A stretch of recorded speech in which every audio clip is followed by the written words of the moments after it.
Chapter 4. The formula of ALIM, and that of ALIM. ALHIM, is the exoteric word for gods. 1. It is the masculine plural of a feminine noun, but its nature is principally feminine. 2. It is a perfect hieroglyph of the number 5.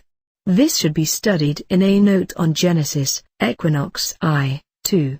The elements are all represented, as in tetragrammaton, but there is no development from one into the others.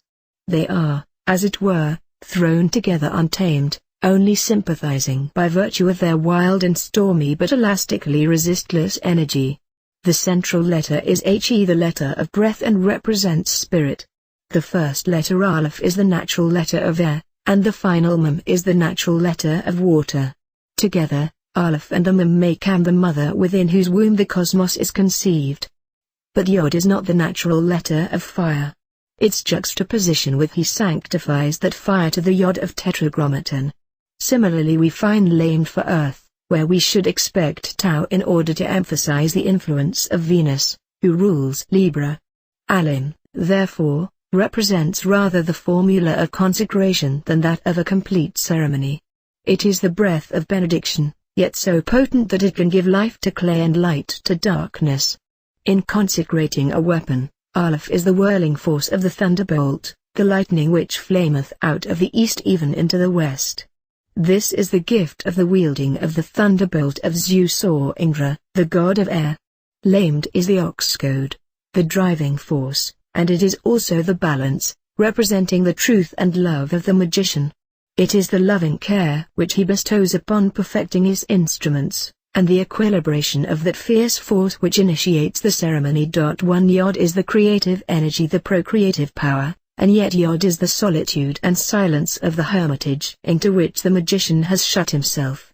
Mem is the letter of water, and it is the Mem final, whose long flat lines suggest the sea at peace / not the ordinary, initial and medial, Mem whose hieroglyph is a wave M.2, and then, in the center of all, broods spirit, which combines the mildness of the lamb with the horns of the ram, and is the letter of Bacchus or Christ. 3. After the magician has created his instrument, and balanced it truly, and filled it with the lightnings of his will, then is the weapon laid away to rest, and in this silence, a true consecration comes. The formula of Alimit is extremely interesting to contrast with the above, the formula of the elemental gods deprived of the creative spirit. One might suppose that as Alim is the masculine plural of the masculine noun El, its formula would be more virile than that of Alim, which is the masculine plural of the feminine noun ALH. A moment's investigation is enough to dissipate the illusion. The word masculine has no meaning except in relation to some feminine correlative. The word Alim may, in fact, be considered as neuter. By a rather absurd convention, neuter objects are treated as feminine on account of their superficial resemblance in passivity and inertness with the unfertilized female. But the female produces life by the intervention of the male, while the neuter does so only when impregnated by the spirit. Thus we find the feminine AMA becoming AMA1 through the operation of the phallic Yod, while Alim, the congress of dead elements, only fructified by the brooding of spirit. This being so, how can we describe Alim as containing a magical formula? Inquiry discloses the fact that this formula is of a very special kind. The word adds up to 81, which is a number of the moon. It is thus the formula of witchcraft, which is under Hecate. 2. It is only the romantic medieval perversion of science that represents young women as partaking in witchcraft, which is, properly speaking, restricted to the use of such women as are no longer women in the magical sense of the word, because they are no longer capable of corresponding to the formula of the male, and are therefore neuter rather than feminine.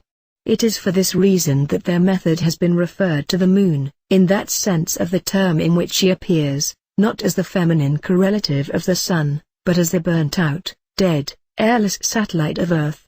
No true magical operation can be performed by the formula of Alim.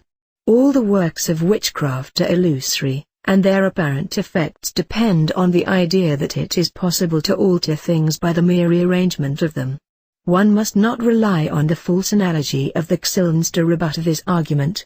It is quite true that geometric isomers act in different manners towards the substances to which they are brought into relation.